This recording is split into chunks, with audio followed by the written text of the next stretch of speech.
اللہ تبارک و تعالیٰ نے اس زمین پر انسانیت اپنی مخلوق کی ہدایت کے لیے وقتاً فوقتاً اپنے چنیدہ اور پسندیدہ بندوں کو نبوت اور رسالت کا منصب عطا کر کے دنیا میں مختلف ادوار میں بھیجا ہے، اور یہ سلسلہ حضرت آدم علیہ السلام سے شروع ہوتا ہے، حضرت عیسیٰ علیہ السلام تک پہنچتا ہے، اور تمام نبیوں اور رسولوں کے بعد عیسیٰ علیہ السلام کے نزول کرنے کے بعد اختتام پر اللہ تعالیٰ نے نبوت اور رسالت کے سلسلے کو اوج تمام پر پہنچا کر نبوت اور رسالت کی سلطنت کا بادشاہ بنا کر اپنے محبوب اعظم کو امام المرسلین اور خاتم النبیین بنا کر دنیا میں جلوہ گر کیا اور اعلان فرما دیا وَلَٰكِن رسول اللہ وخاتم النبیین، یہ میرا محبوب محمد عربی یہ اللہ کا رسول ہے اور نبیوں میں سب سے آخری نبی ہے۔ اور اس پیارے محبوب علیہ السلام نے بھی اعلان فرمایا انا خاتم النبیین، میں آخری نبی ہوں۔ اس کا مطلب کیا ہے؟ خاتم کا معنی کیا ہے؟ کوئی اس میں اس انداز سے تشریح نہ کرے کہ جو قرآن کی آیتوں سے حدیثوں سے ٹکراتی ہو، کوئی اس میں تعریف نہ کرے۔ پیارے آقا علیہ السلام نے خاتم کا معنی خود سمجھا دیا، ارشاد فرمایا انا خاتم النبیین، میں نبیوں کا خاتم ہوں۔ مطلب یہ ہے کہ لا نبی بعدی، میرے بعد اب کوئی نبی نہیں آئے گا۔ لا نفی جنس کا ہے اور نبی نکرہ ہے۔ علماء مشائخ موجود ہیں، نکرہ جب تحت نفی آتا ہے تو عموم کا فائدہ دیتا ہے۔ تو لا نبی آبادی کا ترجمہ عربی گرامر کے اعتبار سے یہ ہوگا کہ میرے بعد کسی قسم کا کوئی نبی نہیں آئے گا، نہ ذلی نہ بروزی، نہ چھوٹا نہ بڑا، نہ کسی ایک زمین کا، نہ ایک خطے کا، نہ کسی ایک قوم کا۔ الغرض نبوت اور رسالت کا سلسلہ مجھ پر آ کر تمام ہو چکا ہے۔ حضور فرماتے ہیں ان الرسالۃ والنبوۃ قد انقطعت فلا رسول بعدی ولا نبی، بے شک اللہ تعالیٰ نے رسالت اور نبوت کے سلسلے کو منقطع فرما دیا ہے، مجھ پر تمام فرما دیا ہے۔ فلا رسول بعدی ولا نبی، نہ میرے بعد کوئی رسول آئے گا نہ نبی آئے گا۔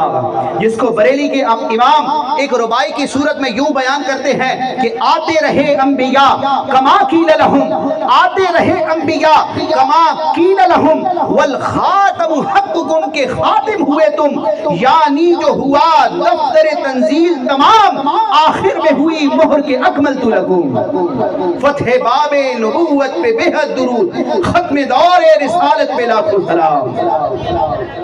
اب جب نبی کریم علیہ السلام آخری نبی ہیں اور قیامت قائم ہونے تک کسی نئے رسول نے، کسی نئے نبی نے، کسی نئی آسمانی کتاب اور صحیفے نے نہیں آنا، اب کسی پر وحی کا نزول نہیں ہونا، لہٰذا اللہ تعالیٰ نے اپنے محبوب کو تمام نبیوں کی جماعت اور فہرست میں ایسا کامل و اکمل بنایا ہے کہ اب حضور کے بعد کسی نبی اور رسول کی حاجت نہیں رہتی۔ نہ رکھی گل کے جوش حسن نے گلشن میں جابا کی، اللہ تعالیٰ نے اپنے محبوب کو اتنا خوبصورت بنایا ہے، اتنی صفات کا حامل بنایا ہے، نبوت اور رسالت کے باغ میں یہ ایسا پھول کھلا ہے کہ اس پھول کے کھلنے کے بعد اب اس نبوت اور رسالت کے باغ میں کسی نئے پھول کی حاجت نہیں ہے۔ یہ بریلی کے امام کا انداز ہے، نعت مصطفیٰ بھی ہو رہی ہے اور عقیدہ ختم نبوت کو بھی بیان کیا جا رہا ہے۔ نہ رکھی گل کے جوش حسن نے گلشن میں جابا کی، نہ رکھی گل کے جوش حسن نے گلشن میں جابا کی، چٹکتا پھر کہاں غنچہ کوئی باغ رسالت کا۔ تو اب چونکہ حضور آخری نبی ہیں، لہذا حضور کا علم ہو، آپ علیہ السلام کے اختیارات ہوں، آپ کی روحانیت ہو، آپ کا فیضان ہو، یا آپ کی تبلیغ و دعوت کا ساری دنیا میں عام ہونا ہو، ہر اعتبار سے اللہ تعالیٰ نے اپنے محبوب کو تمام نبیوں کا بادشاہ بنایا ہے، جس کو امام بصیری نے یوں بیان کیا کہ فاق النبیین فی خلق وفی خلق ولم یدانوہ فی علم ولا کرم، کہ میرے محبوب علیہ السلام سارے نبیوں میں علم کے اعتبار سے بھی، سخاوت کے اعتبار سے بھی، ہر لحاظ سے فائق ہیں، سپیریئر ہیں، سب سے اعلیٰ ہیں۔ کوئی بھی نبی آپ کا ہم پلہ اور آپ کا ہم سر نہیں ہے۔ فاقن نبیین فی خلق و فی خلق، اپنے اخلاق میں اور اپنے ظاہری محاسن حسن و جمال میں حضور سارے نبیوں پر برتری لے گئے۔ ولم یدانوہ فی علم ولا کرمی، حضور کے درجہ علم اور مرتبہ سخاوت میں کوئی نبی بھی آپ کا مثل نہیں ہے۔ تو جب آدم، نوح، عیسیٰ، ابراہیم بڑے بڑے جلیل القدر انبیاء حضور کے ہم پلہ نہیں ہیں، تو بعد میں آنے والا کوئی حضور کے ہم پلہ کیا ہوگا؟ اللہ تعالیٰ نے اپنے محبوب کو بے مثال بنایا ہے، بے نظیر بنایا ہے۔ تو آپ کے جو اختیارات ہیں اور مخلوق کو رب کا فیضان پہنچانے کا جو آپ کا انداز ہے، وہ بھی سارے نبیوں میں منفرد اور نرالا ہے۔ ویسے تو یہ اہل سنت کا، اہل اسلام کا عقیدہ ہے، جس پر قرآن کی متعدد آیات اور پیارے آقا علیہ السلام کی درجنوں احادیث گواہ اور شاہد ہیں کہ اللہ تعالیٰ نے اپنے نبیوں، اپنے ولیوں، اپنے خاص بندوں کو یہ اختیار عطا فرمایا ہے کہ وہ خلق خدا کی مدد کرتے ہیں، ان کی مشکل کشائی کرتی ہیں، جس کو استعانت بالغیر بھی کہا جاتا ہے۔ استعانت کا مطلب ہوتا ہے مدد کو طلب کرنا، عین واو نون عون، اس کا مطلب ہے مدد۔ استعانت کا مطلب ہے مدد طلب کرنا۔ تو اللہ تعالیٰ نے اپنے نیک بندوں کو یہ طاقت، یہ اتھارٹی، یہ پاور عطا کی ہے کہ وہ اپنے چاہنے والوں کے، رب کے بندوں کے مسائل سنتے بھی ہیں، ان کی مدد کو بھی پہنچتے ہیں۔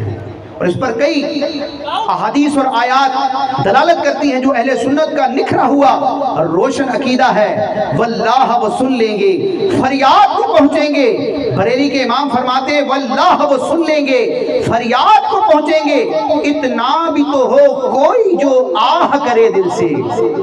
تو حضور علیہ السلام سنتے ہیں اور مشکل کشائی فرماتے ہیں، بظاہر سبب موجود ہو نہ ہو، پیارے آقا علیہ السلام مشکل کشائی کرتے ہیں۔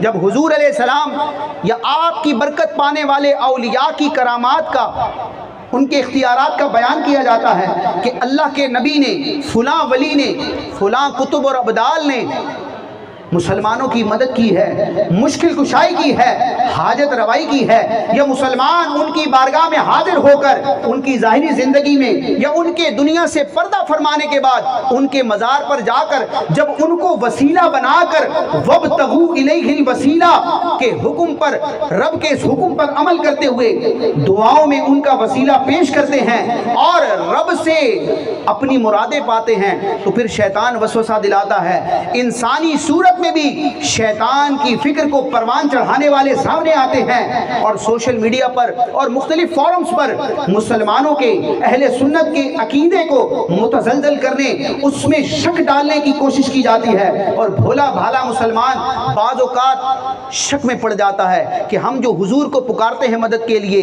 اغثنی یا رسول اللہ، المدد یا رسول اللہ، یا غوث پاک یا کسی بھی اللہ کے نیک بندے سے استمداد کرتے ہیں، التجا کرتے ہیں، تو آیا یہ ہمارا کرنا درست ہے کہ نہیں ہے؟ تو قرآن مجید کے مختلف مقامات ہیں، احادیث کی دنیا میں آپ دیکھیں تو آپ کو درجنوں حدیثیں اس موضوع پر ملیں گی کہ اللہ تعالیٰ نے اپنے پسندیدہ بندوں کو با اختیار بنایا ہے۔ جب مدد کی بات کی جاتی ہے کہ پیارے آقا علیہ السلام مدد فرماتے ہیں، تو پھر یہاں ایک بحث داخل کرنے کی کوشش کی جاتی ہے جو صرف خلط مبحث ہوتا ہے، اور بزرگوں نے اس کی کوئی باقاعدہ اس کی تقسیم نہیں کی۔ یہ بعد میں استعانت اور مدد اور مشکل کشائی کا انکار کرنے والوں نے یہ خواہ مخواہ میں بحث داخل کر دی کہ اگر بیچ میں سبب موجود ہو تو مدد کرنا اور مدد مانگنا درست ہے، لیکن ظاہری سبب موجود نہ ہو، عادتاً کسی چیز یا کسی نفع کے پہنچنے کا جو ذریعہ ہوتا ہے، سبب ہوتا ہے، وہ اگر موجود نہ ہو تو مدد مانگنا بھی درست نہیں ہے اور مدد کرنا بھی ممکن نہیں ہے۔ تو میں آپ کے سامنے آج بخاری کی صرف ایک حدیث بیان کروں گا، پورا بیان میرا انشاءاللہ اسی حدیث پر مکمل ہوگا، اور آپ کو پتہ چلے گا، آپ کے ایمان کو مزید جلا ملے گی کہ اللہ تعالیٰ نے اپنے نبیوں اور ولیوں کو ایسا با اختیار اور مختار اور کامل بنایا ہے، ایسی اتھارٹی عطا کی ہے کہ اگرچہ ظاہری سبب موجود ہو نہ ہو، سبب نہ ہوتے ہوئے بھی اللہ کے نیک بندے مدد کرتے ہیں، مشکل کشائی کرتے ہیں۔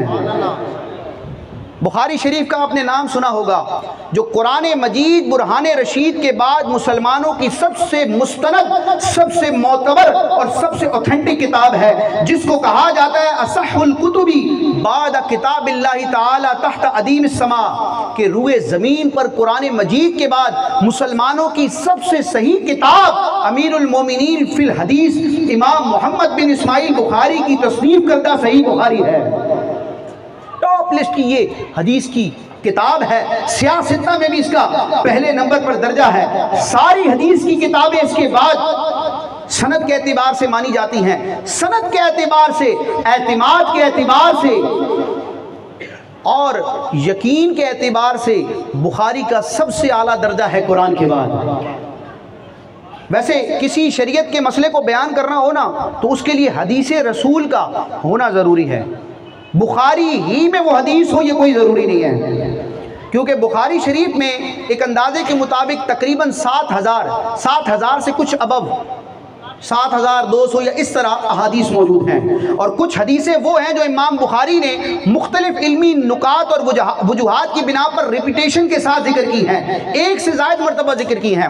اگر ان مقررات کو حذف کیا جائے تو 4,500 حدیثیں بخاری شریف میں آتی ہیں، اور امام بخاری کو خود لاکھوں حدیثیں یاد تھیں۔ تو اب بعض اوقات یہ مطالبہ ہوتا ہے کہ قرآن کی آیت پیش کی جائے، بخاری کی حدیث پیش کی جائے، تو آپ کی شریعت کے جو ہزاروں مسائل ہیں کیا وہ صرف 4.5 حدیثوں پر ہی منحصر ہیں؟ ایسا نہیں ہے۔ آپ علماء سے پوچھیں، اہل علم سے پوچھیں کہ دین کے کئی ایسے مسئلے اور احکام ہیں، شریعت کے کئی ایسے مسئلے ہیں کہ بظاہر بخاری میں روایت موجود نہیں ہے، حدیث کی دوسری کتابوں میں وہ روایت موجود ہوتی ہے، اس سے شریعت کا مسئلہ ثابت ہوتا ہے۔ تو یہ رٹ لگانا، یہ ضد کرنا کہ بخاری ہی پیش کرو، یہ اگر کوئی بندہ اہل علم نہیں ہے، علم سے آشنا نہیں ہے تو اس کی نادانی ہے، اور اگر وہ اہل علم ہے، اس کو پتہ ہے، تو وہ مسلمانوں کے ساتھ بہت بڑا فریب کر رہا ہے۔ وہ گویا کہ بخاری ہی کا مطالبہ کر کے کہ ہر مسئلہ بخاری ہی سے دکھاؤ، بخاری کے نیچے ہم حدیث نہیں مانیں گے، در پردہ وہ حدیث کی دوسری کتابوں سے امت کا اعتماد اٹھا رہا ہے۔ تو امام بخاری کے اساتذہ نے بھی تو حدیث کی کتابیں لکھی ہیں، سیاستہ میں مزید 5 کتابیں بھی تو ہیں، مسلم ہے، سنن نبی داؤد ہے، سنن نسائی ہے، ابن ماجہ ہے، اور بہت ساری حدیث کی سینکڑوں کتابیں ہیں۔ تو ساری حدیث کی کتابیں جو سند کے اعتبار سے درست ہوں ان پر ہمارا اعتماد ہے، اور ان سے ہم اگر حدیث بیان کریں یا ہمارے سامنے بیان کی جائے تو ہمیں اس کا ادب کرنا چاہیے، وہ حدیث رسول ہے۔ حضور کا فرمان ہونے کے لیے بخاری ہی میں ہونا ضروری نہیں ہے، لیکن چونکہ ایک مطالبہ ہوتا ہے، اور اہل علم کا انداز بھی یہ ہے کہ اگر کوئی بات بخاری شریف میں مل جائے تو پھر کسی اور کتاب کا حوالہ بعد میں دیا جائے گا، سب سے پہلے حوالہ بخاری شریف کا پیش کیا جائے گا۔ تو مدد کرنا، نفع پہنچانا ظاہری سبب کے بغیر، ما فوق الاسباب، اسباب کے واسطے کے بغیر مدد کرنا، کسی کو نفع پہنچانا، یہ اللہ تعالیٰ نے اپنے نبیوں کو، اپنے نیک بندوں کو اختیار عطا فرمایا ہے۔ اس استعانت کے عقیدے پر بخاری کی صرف ایک حدیث آپ کے سامنے پیش کروں گا۔ بخاری شریف اگر آپ کھولتے ہیں، سب سے پہلے کتاب الوحی ہے، وحی سے متعلق حدیثیں، پھر کتاب الایمان ہے، ایمان سے متعلق احادیث ہیں، تیسرے نمبر پر امام بخاری نے ایک چیپٹر قائم کیا ہے کتاب العلم، علم سے متعلق جو حضور کے فرامین تھے، جو امام بخاری کی شرائط پر سندیں پوری اترتی تھی، آپ نے بخاری شریف کا تیسرا بڑا چیپٹر قائم فرمایا جس میں علم سے متعلق احادیث ہیں۔ بخاری میں کتاب العلم جب آپ کھولیں گے اور حدیث کے سیکوینس، اس کی ترتیب کے اعتبار سے حدیث نمبر 119 پر پہنچیں گے، بڑا مبارک عدد ہے 19 کا، 119، اس کو آپ بخاری کا انٹرنیشنل نمبر بھی کہہ سکتے ہیں۔ آج کل یہی چلتا ہے نا، نمبرنگ بتائی جاتی ہے، آیت کا نمبر یہ ہے تو حدیث کا نمبر یہ ہے، تو میں بھی آپ کے سامنے نمبر پیش کر رہا ہوں تاکہ آپ کا اعتماد ہو۔ آپ بخاری کا کوئی بھی نسخہ اٹھائیں گے، بیروت سے چھپا ہو، پاکستان سے چھپا ہو، عرب و عجم میں جہاں سے بھی چھپا ہو، جو امام بخاری نے بخاری لکھی ہے اس میں آپ کو یہ حدیث ملے گی۔ ہاں کہ کسی اور نے بنا لی ہو بخاری کے نام سے، یا اس نے معاذ اللہ بخاری سے کچھ روایتیں نکال لی ہوں، تحریف کر دی ہو، اس میں کچھ کمی کر دی ہو، تو وہ جدا بات ہے۔ بہرحال بخاری شریف کتاب العلم میں حدیث نمبر 119 ہے، جس کے راوی حضرت سیدنا ابو ہریرہ رضی اللہ تعالیٰ عنہ ہیں۔ حضور کے عظیم صحابی ہیں، اور اس وقت ہمارے پاس حدیث کی جتنی بھی کتابیں ہیں ان تمام کتابوں میں جس صحابی سے سب سے زیادہ حدیثیں روایت کتابی صورت میں ملتی ہیں ان کو دنیا حضرت ابو ہریرہ کہتی ہے۔ 5000 سے زائد حدیثیں روایت کرنے والے حضرت ابو ہریرہ ہیں، جن کو علماء کنز الاحادیث کہتے ہیں، حدیثوں کا خزانہ ہے۔ سب سے زیادہ حدیثیں آج حدیث کی کتابوں میں جس صحابی سے روایت کردہ ملتی ہیں، جو کثرت سے حدیثیں روایت کرنے والے صحابہ میں ٹاپ لسٹ کے ہیں، پہلے نمبر کے ہیں، ان کو دنیا ابو ہریرہ کہتی ہے۔ ان کے اصل نام کے حوالے سے اختلاف ہے، لیکن علماء قول ذکر کرتے ہیں کہ حضرت ابو ہریرہ، کیونکہ یہ کنیت مصطفیٰ نے عطا کی تھی تو یہ کنیت اتنی مشہور ہو گئی کہ ان کے اصل نام سے اب لوگ واقف نہیں ہیں، لیکن پھر بھی علماء نے جستجو کی، تلاش کی تو مختلف اقوال ذکر کیے، لیکن جو سب سے معتبر اور مستند قول سمجھا جاتا ہے وہ یہ ہے کہ حضرت ابو ہریرہ کا نام عبد الرحمن بن صخر ہے۔ کیا نام ہے؟ عبد الرحمن بن صخر المعروف ابو ہریرہ رضی اللہ تعالیٰ عنہ۔ یہ فرماتے ہیں کہ میں بارگاہ رسالت میں حاضر ہوا، ایک مرتبہ حضور کی بارگاہ میں حاضر ہوا اور عرض کی، یا رسول اللہ انی اسمع منک حدیثا کثیرا انساہ۔ یا رسول اللہ میں نے آپ سے بہت ساری حدیثیں سنی ہیں، آپ کے ارشادات سنے ہیں، لیکن میں بھول جاتا ہوں، یعنی کہ حافظے کی کمزوری ہے، میری جو میموری ہے وہ چیزیں میں اس کو محفوظ نہیں رکھ پاتا، حافظے کی کمزوری ہے، نسیان ہے، میں بھول جاتا ہوں، یا رسول اللہ کرم نوازی کیجئے۔ اب مجھے بتائیں کسی کا حافظہ کمزور ہو تو اس کو کیا کرنا چاہیے؟ امام صاحب کے پاس جانا چاہیے؟ مفتی صاحب کے پاس جانا چاہیے؟ کیا کرنا چاہیے؟ وہ ڈاکٹر کے پاس جائے گا، طبیب کے پاس جائے گا کہ اگر کوئی جسمانی کمزوری ہے، کوئی وٹامن کا مسئلہ ہے، کوئی دماغی مسئلہ ہے تو ڈاکٹر کو چیک کراؤں، حکیم اور طبیب کو چیک کراؤں، مجھے کوئی ایسی معجون دے، کوئی ٹیبلٹ دے، کوئی انجیکشن لگائے، میرا کوئی ٹریٹمنٹ کرے، میری یہ بھولنے کی عادت ختم ہو جائے، یا پھر وہ ایسی غذائیں کھائے گا، ایسے پھل کھائے گا کہ جس کے ذریعے حافظے کی کمزوری دور ہوگی۔ ایسے ہی کریں گے نا بھائی، امام صاحب کے پاس تو نہیں جائیں گے، عالم صاحب کے پاس تو نہیں جائیں گے، لیکن حضرت ابو ہریرہ حضور کے پاس آ رہے ہیں، یا رسول اللہ آپ سے حدیثیں بہت سنی ہیں، بھول جاتا ہوں۔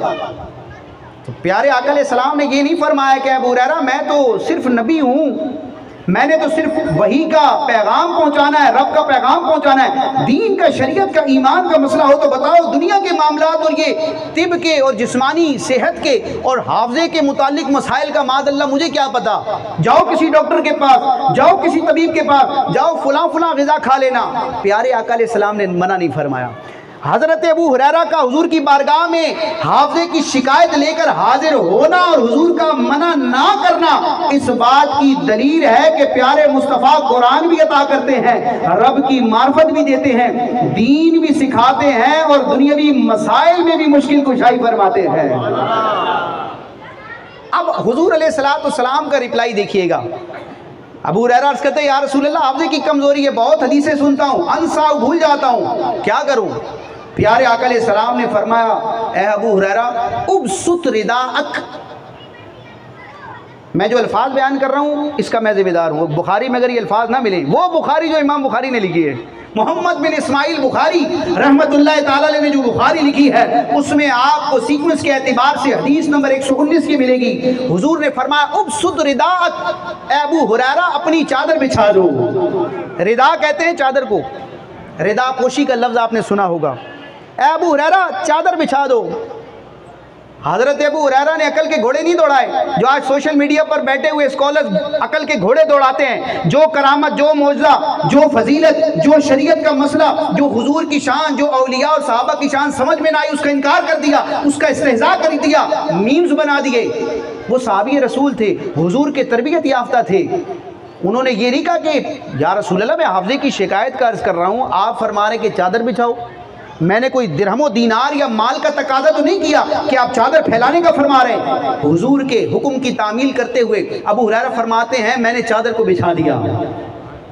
اب جب ابو ہریرہ نے چادر بچھائی، چشم تصور میں دیکھیں دربار رسالت میں کیا ہو رہا ہے، کہاں کے اسباب، کہاں کے ظاہری نفع پہنچانے کے، فیض پہنچانے کے ذرائع ما فوق الاسباب، حضور علیہ السلام کیسی مشکل کشائی فرماتے ہیں، کیسی کرم نوازی فرماتے ہیں۔ حضرت ابو ہریرہ فرماتے ہیں جب میں نے چادر بچھائی نا فغرف بیدیہ، تو پیارے آقا علیہ السلام نے اپنے مقدس نورانی دونوں ہاتھوں سے ایک لب بنایا، چلو بنایا۔ آپ دیکھیں جب آپ وضو کرتے ہیں چہرہ دھونے کے لیے آپ دونوں ہاتھوں کو ملاتے ہیں تو یہ ایک کٹورے کی صورت بن جاتی ہے، ایک ظرف بن جاتا ہے، پیالے کی طرح ہو جاتا ہے، پانی اس میں ڈال کر پھر آپ منہ دھوتے ہیں۔ یا کسی گندم سے، کسی اناج سے آپ نے کچھ لینا ہو، کوئی چیز اٹھانی ہو، ریت اٹھانی ہو، مٹی اٹھانی ہو، تو آپ دونوں ہاتھوں کو ملاتے ہیں، اس کو کہتے ہیں لب بنانا، چلو بنانا۔ تو حضرت ابو ہریرہ فرماتے فغرف بیدیہ، پیارے آقا علیہ السلام نے اپنے مبارک ہاتھوں سے ایک لب بنایا اور اس کو ہوا میں لہرا کر میری جھولی میں ڈال دیا۔ وہ شعر پڑھا جاتا ہے نا، بھر دو جھولی میری یا محمد، تو اس پر شیطان کہتا ہے، شیطان سے مراد ابلیس کی جو ذریت ہے، جو اللہ کے نبیوں کی دشمن ہے، اللہ کے نبیوں کی عظمت کی منکر ہے، جو حضور کے اختیارات کی نفی کرنے والی ہے، وہاں سے فتویٰ آتا ہے کہ یہ تو شرک ہو گیا۔ اب مجھے ایمان سے بتائیں، دل پر ہاتھ رکھ کے، ابو ہریرہ نے جھولی بچھائی، وہ ردا تھی نا، جھولی تھی وہ، اور حضور علیہ السلام نے ہاتھ اس میں ڈالا، بتائیں ابو ہریرہ کی جھولی مصطفیٰ نے بھری نہیں بھری؟ اس وقت ابو ہریرہ رضی اللہ تعالیٰ عنہ کی فیلنگز کیا تھی، جذبات کیا تھے؟ یہی تھی کہ پیارے مصطفیٰ نے میری جھولی کو بھر دیا ہے۔ پیارے آقا علیہ السلام نے لب بنا کر، بظاہر وہ خالی ہاتھ تھے، بظاہر چادر بھی خالی تھی، لیکن اس مبارک ہاتھ کا اشارہ کر کے اس جھولی میں ڈال دیا۔ اعلیٰ حضرت امام احمد رضا خان کا ایک شعر ہے، مالک کونین ہیں، حضور علیہ السلام دنیا اور آخرت کے رب کی عطا سے مالک ہیں، گو پاس کچھ رکھتے نہیں۔ حضور دونوں جہان کے مالک ہیں رب کی عطا سے، لیکن بظاہر دنیا کا مال آپ نے جمع نہ کیا۔ مالک کونین ہیں، گو پاس کچھ رکھتے نہیں، لیکن دو جہاں کی نعمتیں ہیں ان کے خالی ہاتھ میں، خالی ہاتھ میں۔ اس کے دو مفہوم بنتے ہیں، یہ بریلی کے امام کا کلام ہے، دو مفہوم آپ کے سامنے جو مجھے سمجھ آئے میں بیان کرتا ہوں۔ خالی کا مطلب یہ ہے کہ اس میں بظاہر کوئی چیز نظر نہیں آ رہی، کہ حضور علیہ السلام کے بظاہر خالی نظر آنے والے ہاتھوں میں دو جہان کی نعمتیں ہیں، کیونکہ حضور قاسم نعمت ہیں۔ حضور اپنا منصب خود بیان فرماتے ہیں، انما انا قاسم واللہ یوتی، میں تقسیم کرتا ہوں، میرا رب مجھے عطا کرتا ہے۔ رب ہے موتی، یہ ہے قاسم، رزق اس کا ہے، کھلاتے یہ ہیں، اس کی بخشش ان کا صدقہ۔ بخشش کا مطلب معاف کرنا بھی ہوتا ہے، بخشش کا مطلب انعام بھی ہوتا ہے، جو بادشاہ کرتا ہے۔ تو یہ جو نعمتیں ہمیں مل رہی ہیں نا، یہ رب کی بخشش ہے، رب کی نعمت ہے، رب کی عطا ہے، لیکن صدقہ پیارے مصطفیٰ کا ہے۔ دے رب رہا ہے لیکن اپنے محبوب کے ہاتھوں سے دلوا رہا ہے۔ بریلی کے امام فرماتے ہیں کہ اس کی بخشش، اس کی بخشش ان کا صدقہ، دیتا وہ ہے دلاتے یہ ہیں، کیونکہ رب ہے معطی، یہ ہے قاسم، رزق اس کا ہے، کھلاتے یہ ہے۔ تو بظاہر خالی نظر آنے والے ہاتھوں میں کونین کی نعمتیں ہیں، اور خالی کا ایک مطلب یہ ہے کہ حضور علیہ السلام کے صرف دونوں ہاتھوں میں دو جہان کی نعمتیں ہیں، حضور کے خزانے میں کیا کچھ ہوگا؟ کہتے ہیں نا، خالی اس کے جیب میں اتنے پیسے ہیں، خالی اس کے اکاؤنٹ میں اتنے پیسے ہیں، تو اس کے گھر میں کتنا مال ہوگا؟ خالی حضور کے ہاتھوں میں دو جہان کی نعمتیں ہیں، تو خزانہ مصطفیٰ میں کیا کچھ ہوگا؟ مالک کونین ہیں، وہ پاس کچھ رکھتے نہیں، دو جہاں کی نعمتیں ہیں ان کے خالی ہاتھ میں۔ ابو ہریرہ کتنے بخت والے ہیں کہ کونین کے مالک اپنی مبارک ایک ہاتھ نہیں، دونوں ہاتھوں سے لب بنا کر جھولی میں ڈال رہے ہیں۔ اب حضور علیہ السلام نے یہ عمل فرمایا۔ اچھا، اس جھولی میں کیا تھا؟ یہ تو آپ کو بریلی کے امام کا میں نے شعر سنایا، آپ کہیں گے اشعار کے ذریعے تم مسئلے ثابت کر رہے ہو۔ امت کے بہت بڑے امام جن کو دنیا شارح بخاری امام احمد قسطلانی شافعی کے نام سے یاد کرتی ہے، کئی کتابوں کے مصنف ہیں۔ آپ رحمت اللہ تعالیٰ نے بخاری کی ایک شرح لکھی ہے، ارشاد الساری لی شرح صحیح البخاری۔ اتنی بڑی کتاب ہے یہ، کئی جلدوں پر مشتمل، عربی کی، بخاری کی مستند شرح ہے، ارشاد الساری۔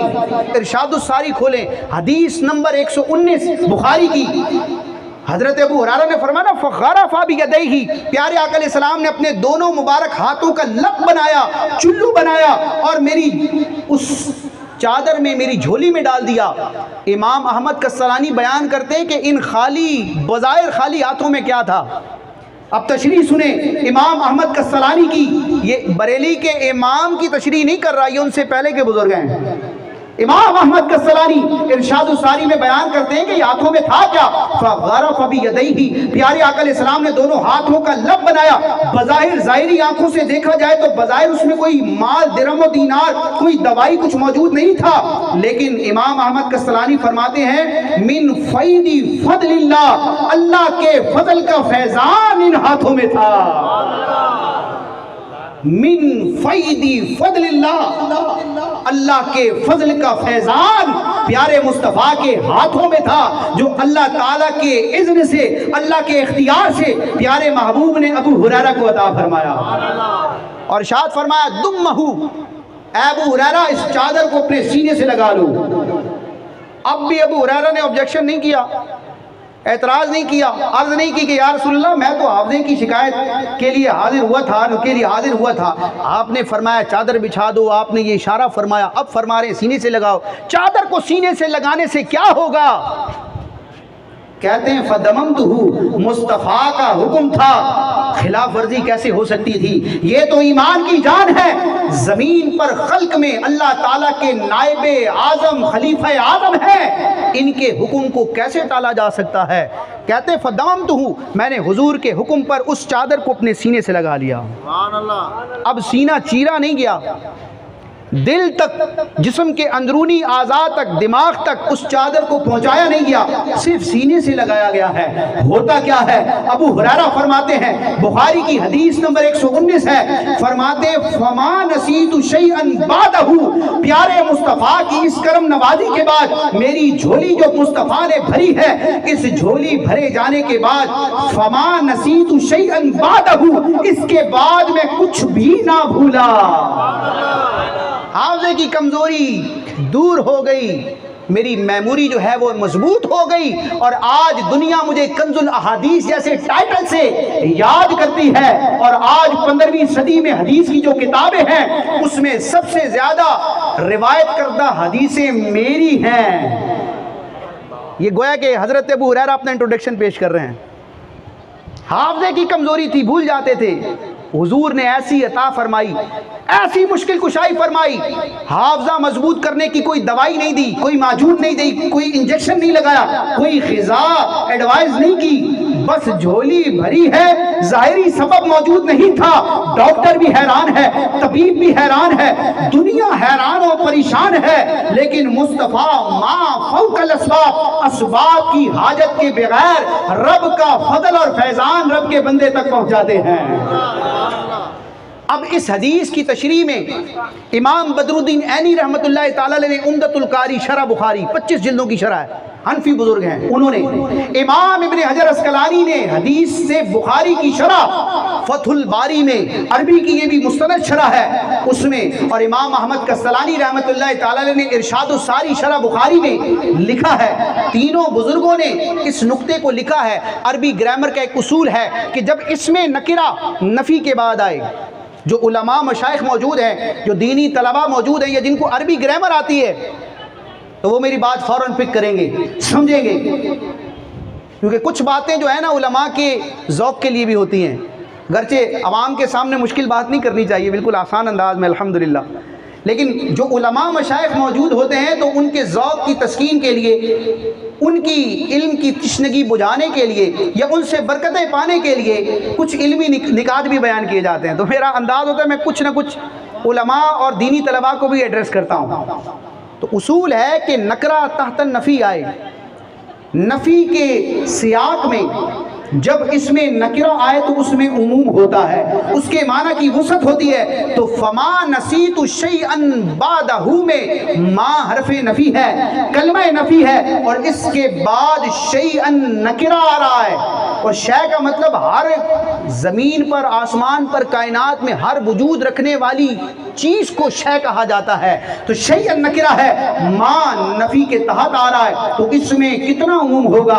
اب ترجمہ یہی بنے گا کہ میں نے تو پیارے آقا علیہ السلام سے صرف حدیثیں بھول جانے کی شکایت کی تھی کہ آپ سے حدیثیں سنی ہیں بھول جاتا ہوں، لیکن مصطفیٰ نے ایسا فضل فرمایا کہ صرف حدیث کا معاملہ نہیں ہے، حدیث کے علاوہ کوئی بھی بات ہو میرے مشاہدے میں آئے، میری نظر میں آئے، اس کرم نوازی کے بعد حدیث تو حدیث، فما نسیت شیئا بعدہ، نفی کے تحت نکرہ آ رہا ہے، ترجمہ بنے گا کہ اس کے بعد میں کچھ بھی نہ بھولا۔ اور یہ تھا کیا؟ آپ کہیں گے یہ تو اللہ تعالیٰ کی قدرت تھی، تو ہم نے کہا ہم نے کب انکار کیا ہے؟ حضور تو رب کی قدرت کا سب سے بڑا شاہکار ہیں، حضور کا اور ہر نبی کا ہر معجزہ رب کی قدرت کا کرشمہ ہے۔ ہمارا تو عقیدہ یہ ہے کہ نبیوں کو، حضور کو یا مخلوق میں جس کو جو ملا، علم ہو، اختیار ہو، طاقت ہو، روحانیت ہو، رزق ہو، سب کچھ دینے والا رب ہے۔ ہر معجزہ رب کی قدرت کا کرشمہ ہے، ہر کرامت اس ولی کے نبی کا معجزہ اور رب کی عظمت کا شاہکار ہے۔ لیکن امام ابن حجر اسقلانی فرماتے ہیں فتح الباری میں، بخاری کی شرح ہے، یہ کسی عام بندے کی بات نہیں کر رہا ہے، لیکن جانتے ہیں کہ حدیث کی دنیا میں، اسماء الرجال کی دنیا میں، تحقیق کی دنیا میں ابن حجر اسقلانی کسے کہتے ہیں؟ جبل الحفظ کہا جاتا ہے ان کو۔ امام ابن حجر اسقلانی بخاری کی شرح فتح الباری میں فرماتے ہیں کہ ابو ہریرہ کا جو حافظہ مضبوط ہوا، رب کا فضل تو تھا ہی، اس میں کسی مومن کو انکار نہیں ہے، لیکن کہتے ہیں برکت نبی کی، رب کا فضل ابو ہریرہ تک پہنچا ہے، رب کی کرم نوازی ہے لیکن نبی کی برکت بھی شامل ہے۔ برکت النبی، یہ لفظ اگر فتح الباری میں نہ ہو تو میں اس کا ذمہ دار ہوں۔ امام ابن حجر اسقلانی کے الفاظ ہیں برکت النبی، نبی پاک کی برکت شامل ہوئی تو اللہ تعالیٰ نے حضرت ابو ہریرہ کو ایسا کمال درجے کا حافظہ عطا فرمایا ہے۔ تو جو پیارے محبوب علیہ السلام ظاہری سبب کے بغیر ابو ہریرہ کے حافظے کی کمزوری کو دور کر سکتے ہیں، وہ ہم غلاموں پر نظر کرم کرتے ہوئے ہماری بھی مشکل کو شائع کر سکتے ہیں۔ واللہ وہ سن لیں گے، فریاد کو پہنچیں گے۔ واللہ قسم کا جملہ ہے، اللہ کی قسم۔ اور یاد رکھیں جو جھوٹ ہو، خلاف واقع ہو، اس پر اللہ کی قسم کھانا، بندے کو پتہ ہے کہ یہ بات جھوٹ ہے، جھوٹ بول رہا ہے اور اللہ کی قسم کھا رہا ہے، بڑا سخت حکم ہے اس کا۔ یعنی بعض صورتوں میں اس مسئلے پر کفر کا حکم آتا ہے کہ بندہ جھوٹ بول رہا ہے اور رب کی قسم کھا رہا ہے، رب کے نام کو اتنا معاذ اللہ ہلکا سمجھ لیا۔ بریلی کا امام محمد رضا خان اس استعانت کے، حضور کے مشکل کشائی والے عقیدے پر قسم ذکر فرما رہے ہیں، گویا کہ بتا رہے ہیں کہ احمد رضا خان نے ساری زندگی جو قرآن و حدیث کی خدمت کی ہے، قرآن و حدیث کا جو فیض لیا ہے، تو احمد رضا خان کی تحقیقات اور علم و عرفان کا خلاصہ یہ ہے کہ واللہ وہ سن لیں گے، شک نہ کرنا، واللہ وہ سن لیں گے، فریاد کو پہنچیں گے، اتنا بھی تو ہو کوئی جو آہ کرے دل سے۔ پیارے آقا علیہ السلام اپنے غلاموں کی مشکل کشائی فرماتے ہیں، پھر یہ فیضان حضور سے آپ کے صحابہ اہل بیت اطہار کی طرف منتقل ہوتا ہے، اور پھر اللہ تعالیٰ اپنے محبوب کے صدقے میں اس امت کے اولیاء کو بھی یہ مشکل کشائی کی برکت عطا فرماتا ہے۔ دیکھیں، حضور سے مدد مانگیں، مولا علی سے مانگیں، کسی صحابی سے مدد مانگیں یا کسی ولی سے مانگیں، ہمارا عقیدہ اور نظریہ یہ ہے کہ حقیقی طور پر، ذاتی طور پر، مستقل طور پر مدد کرنے والا صرف اللہ ہے، لیکن اللہ تعالیٰ نے اپنے ان نیک بندوں کو اپنی مدد کے پہنچنے کا ذریعہ اور واسطہ بنایا ہے۔ آپ کہیں گے ڈائریکٹ اللہ مدد نہیں کر سکتا، بالکل کر سکتا ہے، لیکن اللہ مسبب الاسباب ہے، اللہ نے اس دنیا کو عالم اسباب بنایا ہے۔ تو خلاصہ یہ ہے کہ اس دنیا میں جس کو جو نفع پہنچتا ہے، ظاہری طور پر اس کا کوئی نہ کوئی سبب ہوتا ہے۔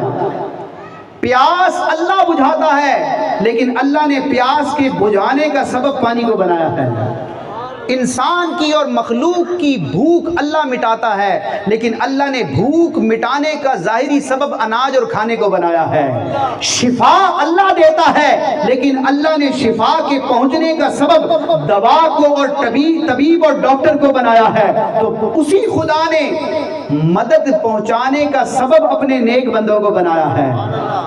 جس طرح ہم ڈاکٹر کے پاس جاتے ہیں، دوائی لیتے ہیں، شفا مل جاتی ہے، ہمارے ایمان پہ کوئی فرق نہیں آتا، ہماری توحید کو کوئی خطرہ نہیں ہوتا، کوئی شرک لازم نہیں ہوتا۔ پوچھا جائے کہ اللہ تعالیٰ شفا دیتا ہے، قرآن میں ہے کہ رب شفا دیتا ہے، تم ڈاکٹر کے پاس کیوں گئے، تم نے دوائی کیوں کھائی؟ وہ کہے گا میرا ایمان اور عقیدہ ہے کہ حقیقتاً دی رب نے ہی شفا ہے، لیکن اللہ نے اس کو شفا کا سبب بنایا ہے تو میں اس کے پاس گیا ہوں، میں نے سبب کو اختیار کیا ہے۔ عالم اسباب نے اللہ تعالیٰ نے عالم اسباب نے مسبب کو ظاہر کیا ہے۔ کوئی پانی پیے، پیاس بجھ جائے تو اس کو کہا جائے کہ اللہ پیاس بجھاتا ہے، پانی کیوں پیتے ہو؟ وہ کہے گا کہ پگلے اللہ تعالیٰ مسبب الاسباب ہے، یہ عالم اسباب ہے، پیاس تو رب بجھائے گا، لیکن رب کا پیدا کردہ یہ جو پانی ہے نا، یہ پیاس کے بجھنے کا سبب ہے۔ تو کھانا کھانے، پانی پینے، ڈاکٹر کے پاس جانے، دوائی لینے، اپنے ظاہری دنیاوی کاموں میں لوگوں سے مدد لینے کے باوجود ہم مسلمان رہتے ہیں الحمدللہ۔ تو اللہ کے نیک بندوں اور حضور سے مدد اور استعانت کرنے میں ہمارے ایمان پہ کیا فرق آئے گا؟ کوئی فرق نہیں آئے گا۔ عقیدہ یہ ہونا چاہیے کہ مددگار رب ہے، یہ رب کی مدد کو ظاہر کرنے والے اسباب ہیں، مظہر عون الہی ہیں، اللہ کی مدد کے ظاہر ہونے کا سبب ہے۔ اگر یہ عقیدہ رکھا جائے تو پھر کوئی مسئلہ نہیں ہوتا۔ دور سے پکارا جائے، قریب سے پکارا جائے، کسی بزرگ کی ظاہری حیات میں پکارا جائے یا بعد وصال کو پکارا جائے، عقیدہ یہ ہو کہ مدد رب نے کرنی ہے، لیکن بس یہ سبب بن جائے گا، اس کی برکت شامل ہو جائے گی تو میرا کام بن جائے گا، تو پھر یہ بالکل عین ایمان ہے۔ جیسے کہ بخاری کی حدیث آپ کے سامنے پیش کی، حافظے کی کمزوری دور کرنے والا رب ہے، لیکن امام ابن حجر اسقلانی فرماتے ہیں برکت النبی، نبی کی برکت اس میں شامل ہوئی ہے۔ حافظے کی کمزوری رب نے دور فرمائی، لیکن ابو ہریرہ پیارے مصطفیٰ کی بارگاہ میں حاضر ہوئے ہیں۔ حضور یہ بھی تو فرما سکتے تھے ابو ہریرہ دعا کر لو، اللہ دعاؤں کو قبول کرنے والا ہے، دعا کرو حافظہ قبول ہو جائے گا، حافظہ جو ہے تمہارا مضبوط ہو جائے گا، میں تمہارے لیے دعا کرتا ہوں، یقیناً دعا بھی برکت والی ہے۔ لیکن پیارے آقا علیہ السلام نے یہ کام کر کے گویا کہ بتا دیا کہ مدد رب ہی کرتا ہے، برکت رب ہی عطا فرماتا ہے، لیکن اللہ تعالیٰ نے اپنے نیک بندوں کو با اختیار بنایا ہے۔ اللہ پاک ہمیں انبیاء کرام، صحابہ کرام، اہل بیت اطہار اور اولیاء اعظام کی برکتیں لینے کی توفیق عطا فرمائے۔